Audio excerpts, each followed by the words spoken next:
You can never see anything enter a black hole.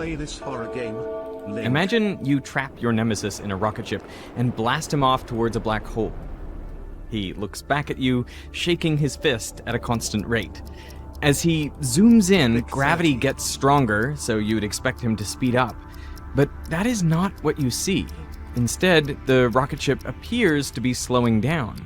Not only that, he also appears to be shaking his fist slower and slower. That's because, from your perspective, his time is slowing down. At the very instant when he should cross the event horizon, the point beyond which not even light can escape, he and his rocket ship do not disappear. Instead, they seem to stop, frozen in time. The light from the spaceship gets dimmer and redder until it completely fades from view. This is how any object would look crossing the event horizon. Light is still coming from the point where he crossed, it's just too redshifted to see. But if you could see that light, then in theory you would see everything that has ever fallen into the black hole frozen on its horizon, including the star that formed it. But in practice, photons are emitted at discrete intervals, so there will be a last photon emitted outside the horizon, and therefore these images will fade after some time. This is just one of the strange results that comes out of the general theory of relativity, our current best theory of gravity. The first solution of Einstein's equations predicted not only black holes, but also their opposite, white holes. It also implied the existence of parallel universes and even possibly a way to travel between them. This is a video about the real science of black holes, white holes, and wormholes. The general theory of relativity arose at least in part due to a fundamental flaw in Newtonian gravity. In the 1600s, Isaac Newton contemplated how an apple falls... You know, this is all theories and theoretical physics or whatever, right? It wasn't at one point the atom bomb the same thing, it's just a theory and just math or whatever, and then they did it, and it actually worked. So they kind of does that kind of give you hope that, like, if things check out, if you were to actually do it, it checks out? Falls to the ground, how the moon orbits the Earth and Earth orbits the sun, and he concluded that every object with mass must attract every other. But Newton was troubled by his own theory. How could masses separated by such vast distances apply a force on each other? He wrote that one body may act upon another at a distance through a vacuum without the mediation of anything else is to me so great an absurdity that I believe no man who has a competent faculty of thinking could ever fall into it. One man who definitely had a competent faculty of thinking was Albert Einstein, and over 200 years later, he figured out how gravity is mediated. Bodies do not exert forces on each other directly. Instead, a mass like the sun curves the space-time in its immediate vicinity. This then curves the space-time around it, and so on all the way to the Earth. So the Earth orbits the sun because the space-time Earth is passing through is curved. Masses are affected by the local curvature of space-time, so no action at a distance is required. Mathematically, this is described by Einstein's field equations. Can you write down the Einstein field equation? This was the result of Einstein's decade of hard work after special relativity. And essentially what we've got in the field equations, on one side it says, tell me about the distribution of matter and energy. The other side tells you what the resultant curvature of space-time is from that distribution of matter and energy. And it's a single line. It looks like, oh, this is a simple equation, right? But it's not really one equation. It's a family of equations. And to make life more difficult, they are coupled equations, so they depend upon each other. And they are differential equations, so it means that there are integrals that have to be done, So there's a whole bunch of steps that you need to do to solve the field equations. To see what a solution to these equations would look like, we need a tool to understand space-time.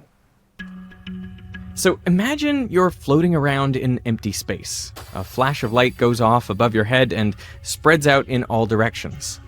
Now, your entire future, anything that can and will ever happen to you, will occur within this bubble, because the only way to get out of it would be to travel faster than light. In 2 dimensions, this bubble is just a growing circle. If we allow time to run up the screen and take snapshots at regular intervals... Yeah, but is it going forever? Is light oh yeah, because it's in space. Intervals, then this light bubble traces out a cone, your future light cone. By convention, the axes are scaled so that light rays always travel at 45 degrees. This cone reveals the only region of spacetime that you can ever hope to explore and influence. Now imagine that instead of a flash of light above your head, those photons were actually traveling in from all corners of the universe, and they met at that instant and then continued traveling on in their separate directions. That's how it is every second, no? Well, in that case, then into the past, these photons also reveal a light cone, your past light cone. Only events that happened inside this cone could have affected you up to the present moment. We can simplify this diagram even further by plotting just one spatial and one time dimension. This is the space-time diagram of empty space. If you want to measure how far apart two events are in space-time, you use something called the space-time interval. The interval squared is equal to minus dt squared plus dx squared. Since spacetime is flat, the geometry is the same everywhere, and so this formula holds throughout the entire diagram, which makes it really easy to measure the separation between any two events. But around a mass, spacetime is curved, and therefore you need to modify the equation to take into account the geometry. This is what solutions to Einstein's equations are like. They tell you how spacetime curves and how to measure the separation between two events in that curved This geometry. is impossible. Chat. Einstein? Wouldn't you have to know all the bodies that are impacting gravity, all of them, and calculate all of them at the same time?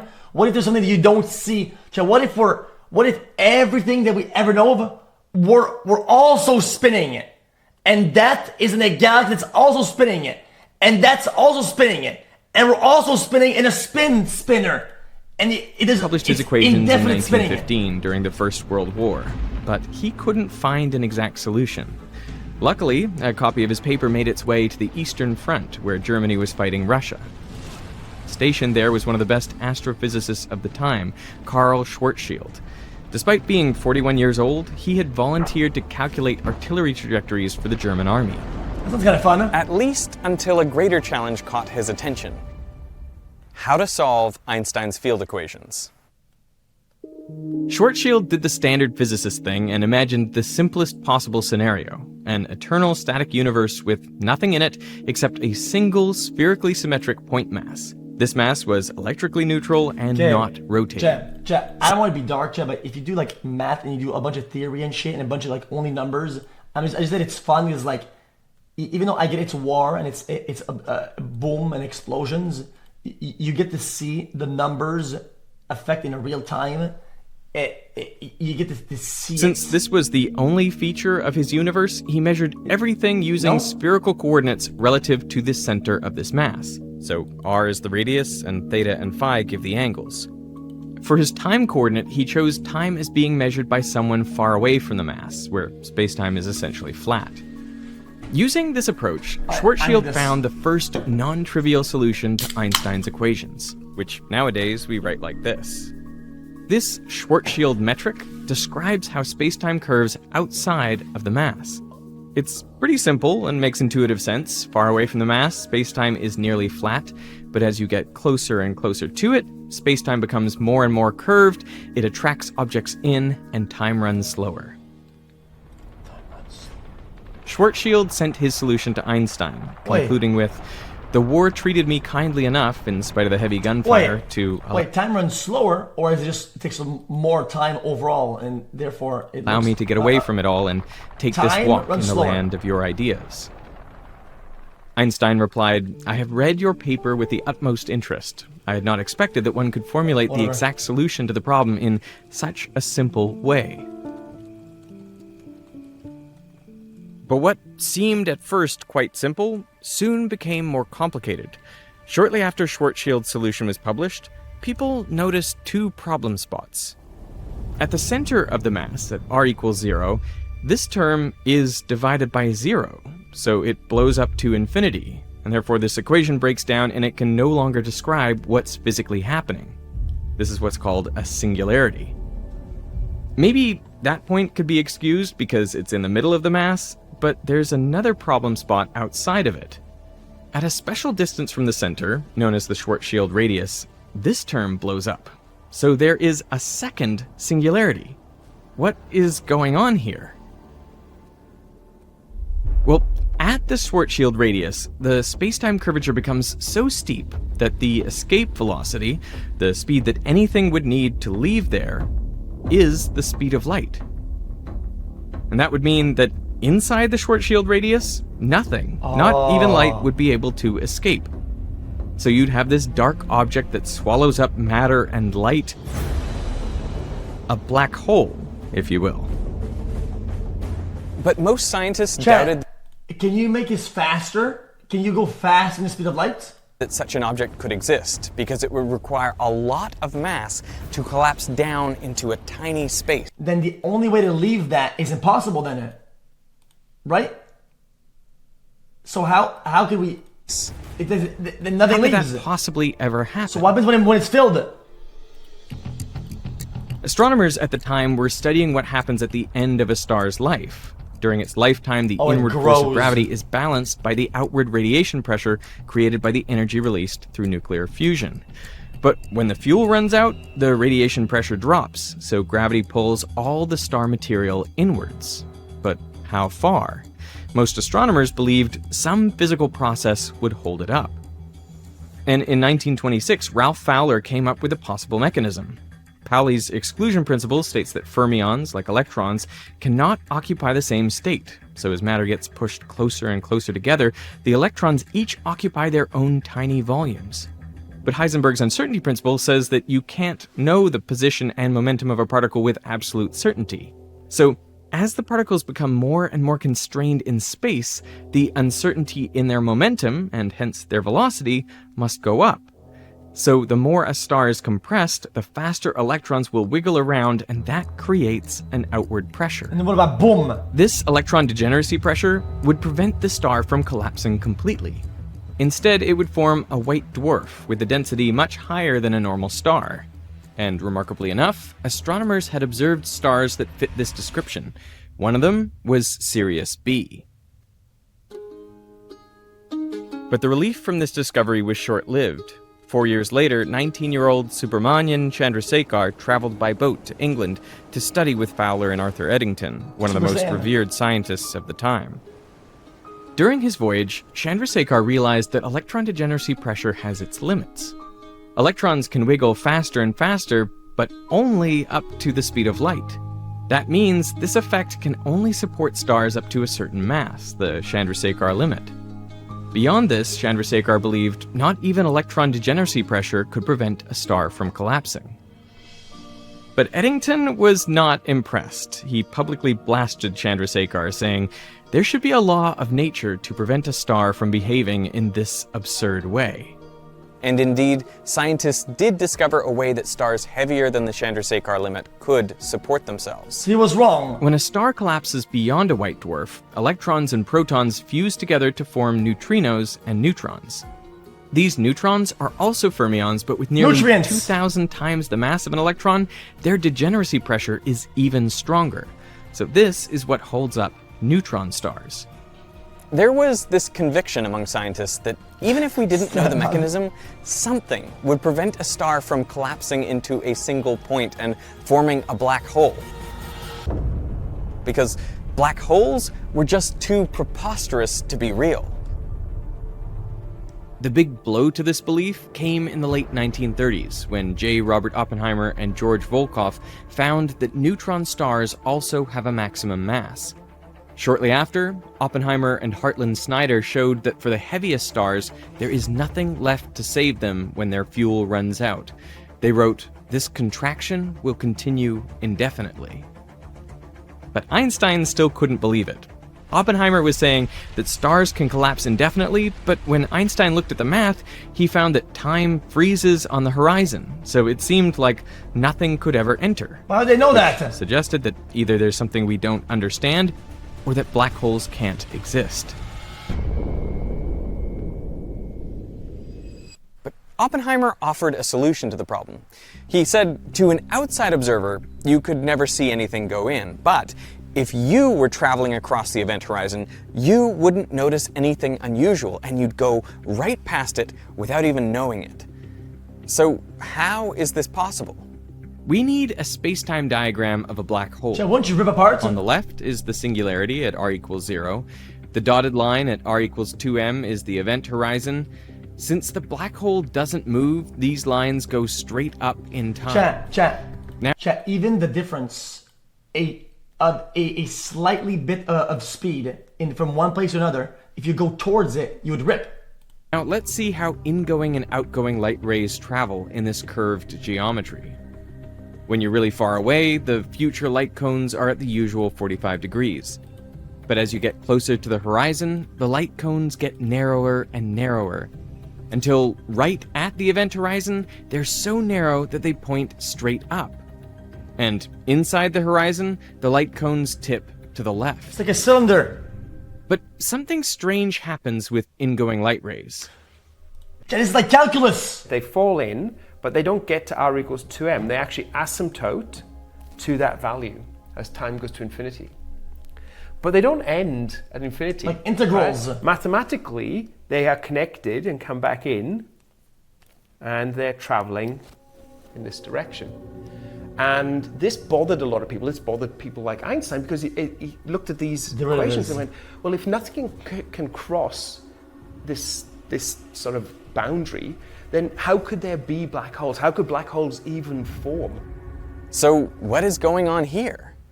Well, what's important to recognize is that this diagram is a projection. It's basically a 2D map of four-dimensional curved space-time.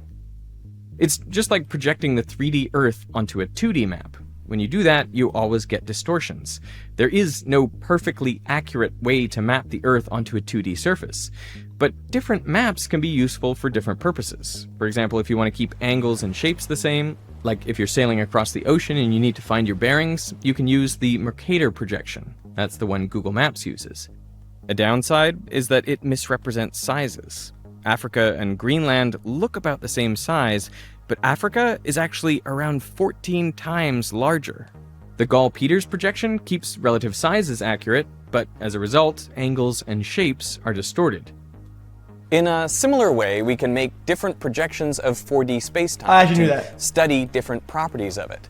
Physical reality doesn't change, but the way the map describes it does. Guys, I've shown you guys this like 3 times in the past. You might remember, I'll show you guys the maps and whatever. He had chosen You guys don't listen. to put a particular coordinate system over space and have a time coordinate. And off you go. It's the most sensible thing to do, right? People realize that if you choose a different coordinate system by doing a coordinate substitution, then the singularity at the event horizon disappears. It goes away. That problem goes away. And things can actually cross into the black hole. What? What this tells us is that there is no real physical singularity at the event horizon. It just resulted from a poor choice of coordinate system. Another way to visualize what's going on is by describing space as flowing in towards the black hole, like a waterfall. As you get closer, space starts flowing in faster and faster. Photons emitted by the spaceship have to swim against this. I get it. So the shape of it is all bad because it's just the wrong system to analyze it. So the black hole isn't actually doesn't look what it looks like. It's a tube. Flow. And this becomes harder and you can harder the TP. closer you get. Photons emitted just outside the horizon can barely make it out, but it takes longer and longer. At the horizon, space falls in as fast as the photons are swimming. So if the horizon had a finite width, then photons would get stuck here. Photons from everything that ever fell in. But the horizon is infinitely thin, so in reality, photons either eventually escape or fall in. Inside the horizon, space falls faster than the speed of light, and so everything falls into the singularity. So Oppenheimer was right. Someone outside a black hole can never see anything enter, because the last photons they can see will always be from just outside the horizon. But if you yourself go, you will fall right across the event horizon and into the singularity. Now, you can extend the waterfall model to cover all 3 spatial dimensions, and that gives you this. a real simulation of space flowing into a static black hole, made by my friend Alessandro from ScienceClick. Later, we'll use this model to see what it's like falling into a rotating black hole. What? Now, I've never been sucked into a black hole, but sometimes it feels like it when I'm stuck on the phone with space-time maps. If you take this map and transform it so that incoming and outgoing light rays all travel at 45 degrees like we're used to, then something fascinating happens. The black hole singularity on the left I'm about to get a headache. transforms into a curved line at the top. And since the future always points up in this map, it tells us that the singularity is not actually a place in space. Instead, it's a moment in time. The very last moment in time for anything that enters a black hole. The map we've just created is a Kruskal-Zeckers diagram. But this only represents a portion of the universe, the part inside the black hole's event horizon and the part of the universe closest to What about the things on the opposite side then? Isn't that not the past? it. So what if you go into the black hole, right? As soon as you cross the halfway mark, you meet yourself, because it's you in the past going the other direction. No. What Okay, we can roll. do is contract the whole universe, the infinite past, infinite distance, and infinite future, and morph it into a single map. It's like using the universe's best fisheye lens. That gives us this Penrose diagram. Again, light rays still always go at 45 degrees, so the future always points up. The infinite past is in the bottom of the diagram, the infinite future at the top, and the sides on the right are infinitely far away. The black hole singularity is now a straight line at the top, a final moment in time. Ow. These lines are all at the same distance from the black hole. So the singularity is at r equals 0, the horizon is at r equals 2m, this line is at r equals 4m, and this is infinitely far away. All of these lines are at the same time. What's great about this map is that it's very easy to see where you can still go and what could have affected you. For example, when you're here, you've got a lot of freedom. You can enter the black hole or it's fly off to complicated. infinity. And you can see and receive information from this area. But if you go beyond the horizon, Chat. you're Chat, because guys, hold on. Guys, I have a question. Chat, I have a question. Chat. The light has to travel through something, right? Like space or whatever, right? So if it keeps going, right? It doesn't make any sense that the universe is infinite, because, I mean, it does. But like, it's going in space or whatever, so there has to be something. So there's always only more. possible future is to meet the singularity. You can still, however, see and receive information from the universe. You just can't send any back out. Now, think about being at this point in the map. This is at the event horizon, and now your entire future is within the black hole. But what is the past of this moment? That's why I said it. Well, you can draw the past light cone, and it reveals this new region. If you're inside this region, you can send signals to the universe, but map. no matter where you are in the universe, nothing can ever enter this region, because it will never be inside your light cone. So things can come out, but never go in. This is the opposite of a black hole, a white hole. A white hole is What a color black is hole a of the white past. I mean, it's going to be it's not going to have a color, right? It's going to be whatever's being spat out of it. It depends what's in there and gets thrown out. That's what you are going to see. So if it's got light in there, it's got mass in there, it's all going to be ejected. So the white hole kind of picture is the time reverse picture of a black hole. Instead of things falling in, things get expelled outwards. And so whilst a black hole has a membrane, the Schwarzschild horizon, which once you cross, Dude, you can't get back out. If it's pushing things out really fast, right? At one point, there's what is it pushing you? Oh my! I just figured it out. It's the other side of the TP. The white hole has the opposite. If you're inside the event horizon, you have to be ejected. So it kicks you out, kind of thing, right? Relativity doesn't tell you which way time flows. There's nothing in there that says that is the future and that is the past. when you're doing your mathematics and you're working out the behavior of objects. I actually get it. I'm done. Last pause. I get it. YTP pushes, so the black hole sucks in, YTP pushes out like a TP, but you can never go back because you cannot go faster than light. So it's always you can't fix the past. Make a choice about because the future is going away from you at max speed. But mathematically, you could have chosen the other way, right? You could have had time point in the opposite direction. Any solution that you find in relativity, mathematically, you can just flip it and get a time reverse solution, and that's also a solution to the equations. Now, we've been showing things being ejected to the right, but they could just as well be ejected to the left. So what's over there? This line is not at infinity, so there should be something beyond it. If we eject things in this direction, you find that they enter a whole new universe. Oh, another map! One parallel to our own. I get it. The way to fix your mistakes, if there's the past, is you go around through a shortcut and then it changes. We can fall into this black hole, and somebody in this universe here could fall into this black hole in their universe, and we would find ourselves in the same black hole. The only downside is that we'd both soon end up in the singularity. I guess I'm just trying to understand where that universe appears in the mathematical part of the solution. Like, can you point to the part of the equation and be like, so that's our universe, and then I was right. Terms here, that's the other universe, or do you know what I mean? Like, yeah. Well, it's coordinates, right? Imagine somebody, right, came up with a coordinate system for the Earth, but only the northern hemisphere. And you looked at that coordinate system, right? And you looked at it and you said, I can see the coordinate system, it looks fine, but mathematically, latitudes can be negative, right? You've only got positive latitudes in your solution. What about the negative ones? And they said to you, negative ones?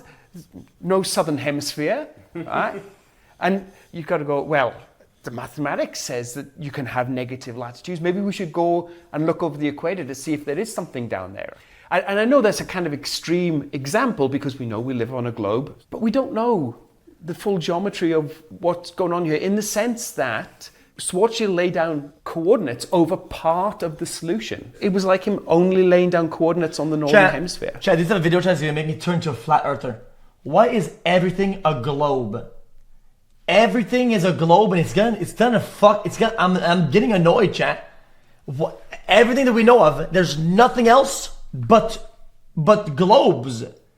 Chat, the dwarfs, the planets, the everything is a globe, right? It's all globe. And other people have come along and said, hey, there's a southern hemisphere. And more than that, there's two Earths. Oh, because it's spinning. That's why it's called maximum so it's being extension. polished. It's like, if I have this mathematical structure, then what is the extent of the coordinates that I can consider? And with the Schwarzschild black hole, you get a second universe that has its own independent set of coordinates from our universe. I want to emphasize, right? This is the simplest solution to the Einstein field equations, and it already contains a black hole, white hole, and two universes. That's what you get when you push this map to its limits, so that every edge ends at a singularity or infinity. And in fact, there's another little feature in here, which is that little point there where they cross. That is an Einstein-Rosen bridge. To see it, we need to change coordinates. Now, this line is at constant Kruskal time, and it connects the space of both universes. You can see what the space-time is like by following this line from right to left. Far away from the event horizon, space-time is basically flat, but as you get closer to the event horizon, space-time starts to curve more and more. At this cross, you're at the event horizon, and if you go beyond it, you end up in the parallel universe. That gives you a wormhole that looks like this. Yeah, TP. So that is hypothetically how we could use a black hole to travel from one universe to another. Hypothetically, because these wormholes aren't actually stable in time. It's a bit like a bridge, but it's a bridge that is long and then becomes shorter and then becomes long again.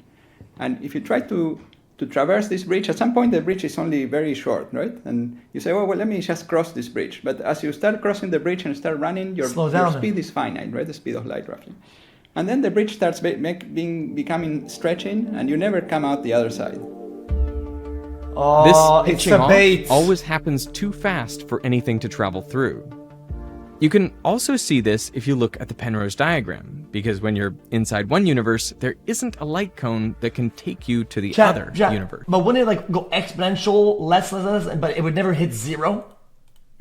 The only way to do that would be to travel faster than light. It would never hit There zero. might be another way. Schwarzschild solution describes a Oh, black hole infinite. that doesn't rotate. Yet every star does rotate, and since angular momentum must be conserved, every black hole must also be rotating. While Schwarzschild found his solution within weeks after Einstein published his equations, solving them for a spinning mass turned out to be much harder. Physicists tried, but 10 years after Schwarzschild's solution, they still They hadn't have to solved use it. the 10 equations years of the turned flat into earthers. 20, which turned into 40. And then in 1963, Roy Kerr found the solution to Einstein's equations for a spinning black hole, which is far more complicated than Schwarzschild's solution. And this comes with a few dramatic changes. All right, bro. The first is that the structure is completely different. The black hole now consists of several layers. It's also not spherically symmetric anymore. This happens because the rotation causes it to bulge around the equator, so it's only symmetric about its axis of spin. Alessandro from ScienceClick simulated what happens around this spinning black hole.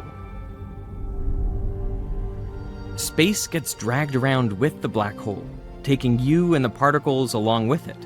When you get closer, space gets dragged around faster and faster, until it goes around faster than the speed of light.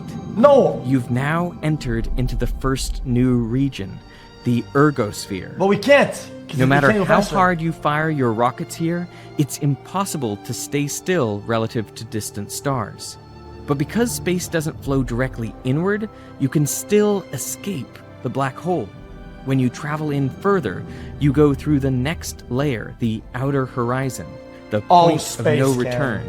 Here, you can only go inwards. That's what I said. But as you get dragged in deeper and deeper, something crazy happens. You enter another region, one where you can move around freely again. So you're not doomed to the singularity.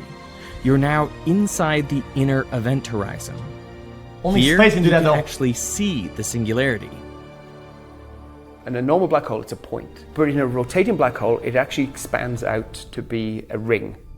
And there are weird things happen with space-time inside the center of a black hole, a rotating black hole. But it's thought that you can actually fly through the singularity. We need a Penrose diagram of a spinning black hole. Where before the singularity was a horizontal line at the top, here the singularity lifts up and moves to the sides, Another map I revealing this new region inside the inner horizon.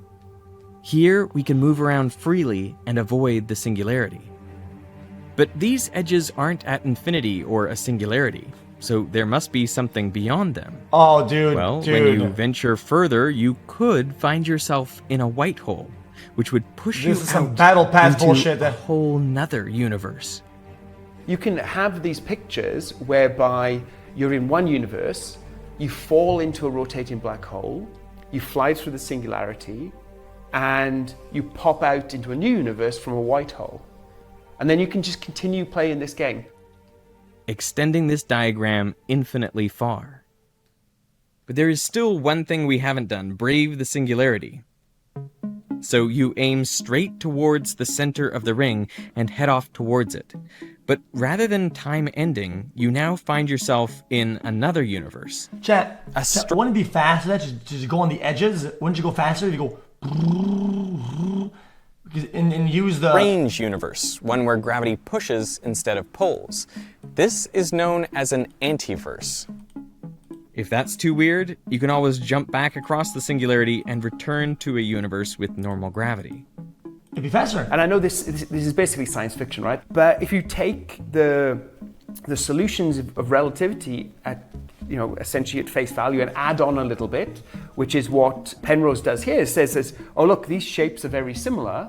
I can just stick these together. Then this is the conclusion that you get. Now we have effectively an infinite number of universes, all connected with black hole, white holes all the way through, and off you go to explore.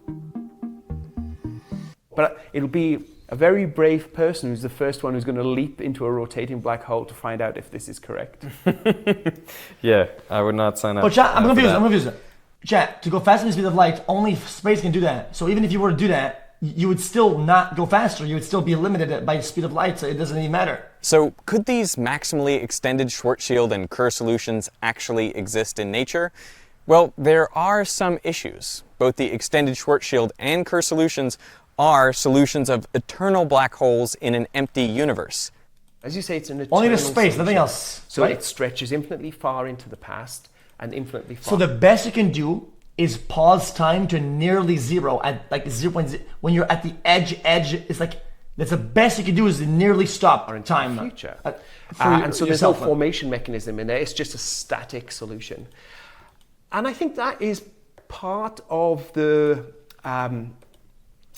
reason why black holes are realized in our universe and white holes aren't. Or might not be. Or might not be. Well, I'm reasonably confident that they don't exist, right? For the maximally extended Kerr solution, there's also another problem. If you're an immortal astronaut inside the universe, you can send light into the black hole. But because there's infinite time compressed in this top corner, you can pile up light along this edge, which creates an infinite flux of energy along the inner horizon. Hold on. Chat, I just realized that, chat. Even if you were to go into the past, it doesn't make any sense. Because as you would go towards the past, your thoughts are going in reverse, and then you're de-engineering and shit, no? Aren't you reverse thoughting? This concentration of energy then creates its own singularity, sealing off the ring singularity and beyond. My suspicion, and the suspicion of some other people in the field, is that this inner horizon will become singular and you will not be able to go through these second copies. So all the white holes, wormholes, other universes, and anti-universes disappear. Does that mean that real wormholes are impossible? In 1987, Michael Morris and Kip Thorne looked at wormholes that an advanced civilization could use for interstellar travel. Ones that have no horizons, so you can travel back and forth, are stable in time, and have some other properties, like being able to construct them. They found several geometries that are allowed by Einstein's general relativity. In theory, these could connect different parts of the universe, making a sort of interstellar highway. They might even be able to connect to different universes. What if you can intercept the thing going across, right? And catch the past at the right time? Isn't that how you go back in time? The only problem is that all these geometries require an exotic kind of matter with a negative energy density to prevent the wormhole from collapsing. This exotic kind of matter is really against the laws of physics, so I have the prejudice that it will not exist. I'm bothered by the fact that we say that the science fiction wormholes. This guy's hairline got stuck in a black hole. It's true, it's mathematically possible in the sense that it's some geometry that can exist, but Einstein's theory is not just geometries. It's geometries plus field equations. If you use the kinds of properties of matter that matter actually has, then they're not possible. So I feel that the reason they're not possible is very strong. So, according to our current best understanding, it seems likely that white holes, you're wrong. Traversable wormholes, and these parallel universes... Well, you can't prove, with proof that he's right, my counter-argument is you're wrong. Don't exist. But we also used to think that black holes didn't exist, so maybe we'll be surprised again. I mean, we have one universe, right? Good. Why can't we have two?